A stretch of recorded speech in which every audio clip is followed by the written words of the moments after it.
नमस्कार from Scotland. दरवेळी कोल्हापुरी थाळी बनवायचं म्हणत राहून चाललेलं, कारण त्याला खूप जास्त टाईम द्यायला लागतो. लाइक चिकन आणण्यापासून ते सगळी तयारी करूपर्यंत आणि घरी असल्यावरती कसं एक चिकन आणून देणार किंवा एक मसाल्याची तयारी करते किंवा एक चपाती आणि वरची कामं सगळी आवराआवरी करून लगेच जेवण रेडी होतंय.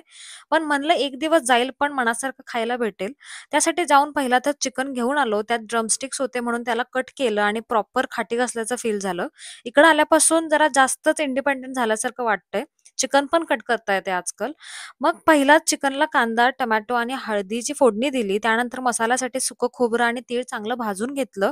खोबरं आणि तीळ ब्राउन होईपर्यंत चांगलं भाजायचं आणि मग मिक्सर जारमध्ये घालून त्याच्यामध्ये कोथिंबीर, जिंजर, गार्लिक आणि एकच फक्त वेलदोडा घालून थोडंसं पाणी घालून पेस्ट करायची एकदम बारीक. जास्त पाण्याचा वापर करायचा नाही. मग कढईत तेल, खडे मसाले, जिरं, कांदा, टोमॅटो चांगला भाजून घेतला, की त्याच्यामध्ये मग मसाला घालून त्याच्यात कोल्हापुरी मसाला घालून तेल येऊपर्यंत चांगलं भाजायचं आणि मसाला खाली लागला तर थोडं चिकनचं अळणी घालून मिक्स करून चिकन घालून हलवून घ्यायचं आणि मग मीठ आणि कोथिंबीर घालायचं आणि जर तुम्हाला हवे असेल तर चिकन मसाला किंवा गरम मसाला सुद्धा ॲड करू शकता. ते झाल्यावरती तांबडा सुद्धा त्याच मसाल्याने बनवून घेतला. किती मस्त कट आलेला आणि जर तुम्हाला पांढऱ्याची सुद्धा रेसिपी हवी असेल, तर नक्की मला कमेंट सेक्शनमध्ये सांगा. आणि अब्रॉडमध्ये जर कोल्हापूरकरांना ही चिकन थाळी खायला भेटत असेल, तर ह्याच्यासारखं सुख लिटरली कुठेच भेटणार नाही, कुठेच नाही.